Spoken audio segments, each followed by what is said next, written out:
Здравствуйте. На телеканале «Новый век» программа «Вызов 112». В студии Эльвира Фазлиева. И сегодня мы расскажем о страшном убийстве 20-летней девушки в Нижнекамске. Когда детей провожал, говорю, здесь дрались девушка с парнем. Покажем, до чего доводят азартные игры с законом. Где работаете? В Казани обнаружили подпольное казино. И кто ответит за съехавшую крышу?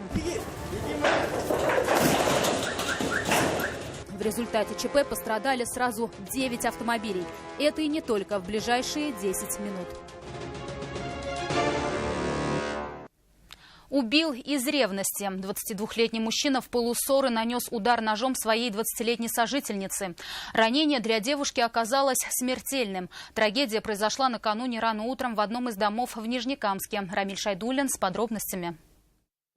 На двери кровь, квартира опечатана. Здесь, в доме на проспекте Вахитова в Нижнекамске, рано утром и произошла трагедия. По предварительной версии, на почве ревности это стало для 22-летнего мужчины достаточным основанием для того, чтобы ударить ножом в грудь свою сожительницу и мать собственных детей. Соседи говорят, около 6 часов утра услышали, что скандал перерос в драку. Когда детей провожал, говорю, здесь дрались девушка с парнем.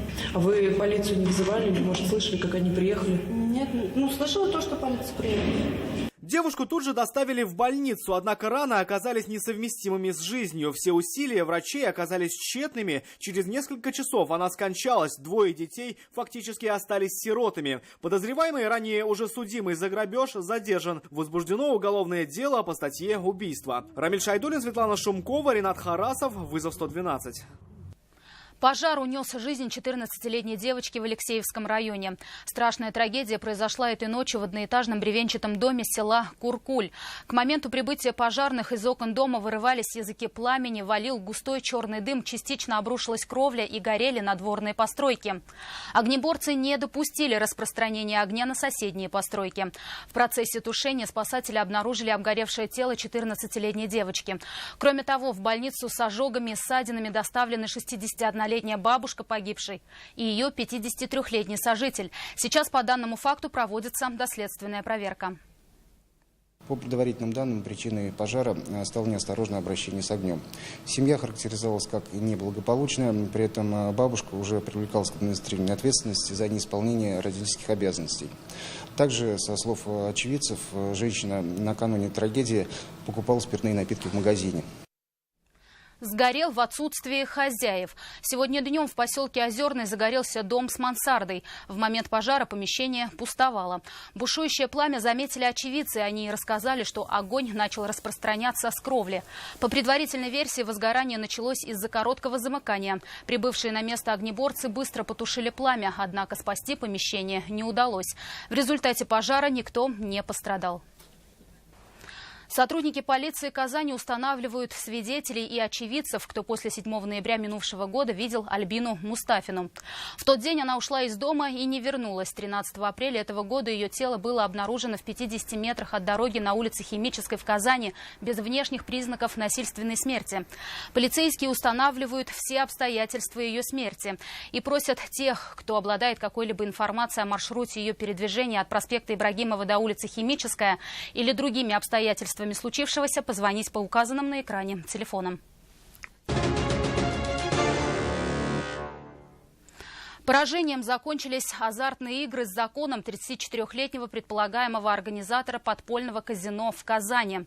Деятельность горного заведения пресекли сотрудники Управления экономической безопасности и противодействия коррупции. Покерный клуб располагался в одном из коттеджей в поселке Салмычи. Доступ туда был только у избранных и проверенных игроков и только по звонку. О безопасности организаторы позаботились. Но это в криминальной игре не спасло от поражения. Станислав Яковлев о криминальной игре. Я имею полное право молчать. У сотрудников шок, посетители в растерянности. Полицейских здесь не ждали. На съемках первые минуты после задержания персонала казино. Где работаете? Задержанный 34-летний организатор, охранники, 2 крупье и кассир, карты, фишки, 3 рулетки, 2 покерных стола, судя по всему, приносили доход. В заведении жаловали состоятельных клиентов. 8 игроков, которые были в заведении, написали объяснение. У одного из них полицейские обнаружили при себе 100 тысяч рублей.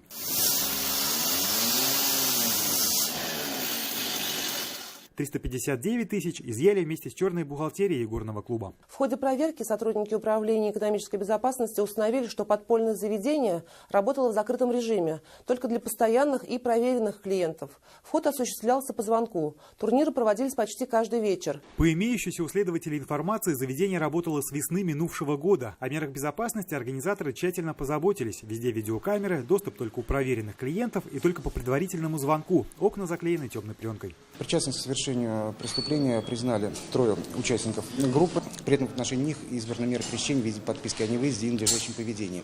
Также следствие обратило в суд с ходатайством об избрании меры пресечения в виде заключения под стражу в отношении еще 2 участников группы. В отношении подозреваемых возбуждено уголовное дело по статье «Незаконная организация и проведение азартных игр». Она предусматривает лишение свободы на срок до 6 лет со штрафом в размере до 1 миллиона рублей. Станислав Яковлев, вызов 112. Виновник смертельной аварии в Нижнекамском районе все еще не установлен. Однако автоинспекторы выяснили ряд подробностей. Напомним, страшное ДТП, унесшее жизнь 3 человек, произошло 9 мая на трассе Нижнекамск-Чистополь.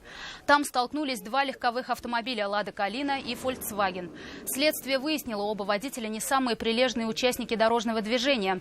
У владельца отечественного автомобиля стаж всего 8 месяцев. Он неоднократно превышал скорость. За плечами же владельца немецкой иномарки порядка 70 нарушений ПДД за последние 4 года.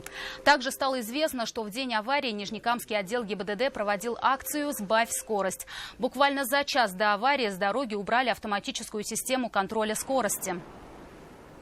Наверное, это когда люди получают водительское удостоверение, уже в течение полугода уже намотали, скажем так, стаж, в кавычках, да, и думают, что они уже асы, но думаю, что успеют, наверное, совершить обгон. Согласно, наверное, выехал на обгон и убедился в том, что полоса, на которой он намеревался выехать, недостаточно для того, чтобы совершить обгон. Как гром среди ясного неба. На улице Беломорская резким и сильным порывом ветра сорвало крышу с кирпичного здания. Листы металла рухнули прямо на припаркованные рядом автомобили. Были повреждены сразу 9 машин. Все произошло днем, когда большинство автовладельцев находились на работе. Возможно, благодаря этому люди не пострадали. Айрат Назипов спросил, кто будет возмещать ущерб. Просто он прорезал. Терять времени даром большинство владельцев поврежденных автомобилей даже и не собиралось. Кто-то на месте ремонтировал свои машины, кто-то подсчитывал, во что обойдется ремонт в сервисе, а кто-то только увидел свое средство передвижения под сорванной крышей. Только сейчас увидел, ну вот пострадали фонари, крыша помялась. Что еще, я больше пока не могу ничего сказать. Вот сейчас крышу снимут, приедут, там вроде как МЧС вызвали. Больше ничего не могу сказать такого. Ну, боковое зеркало, все.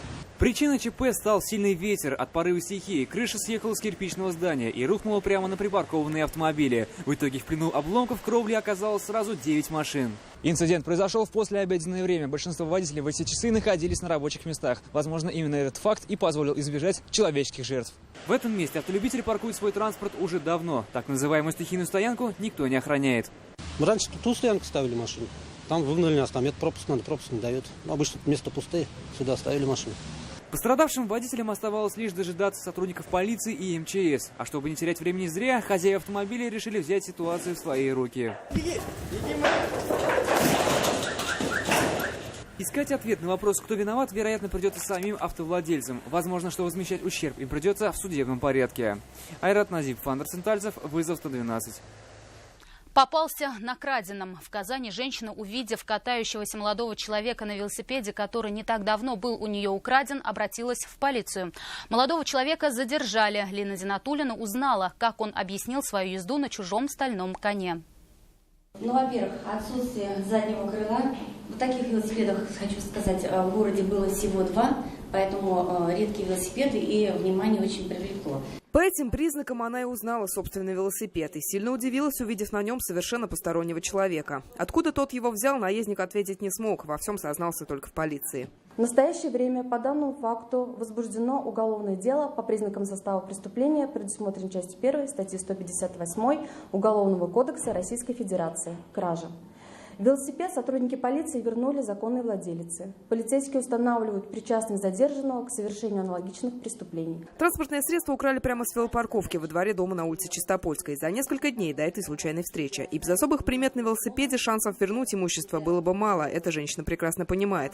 В ломбарды краденые вещи сдают все реже, чаще продают с рук. Стражи порядка советуют для безопасности наносить метки в приметных и не очень местах. И при краже сразу же обращаться в полицию. К слову, с начала мая с сообщениями о пропаже велосипедов обратились 17 казанцев.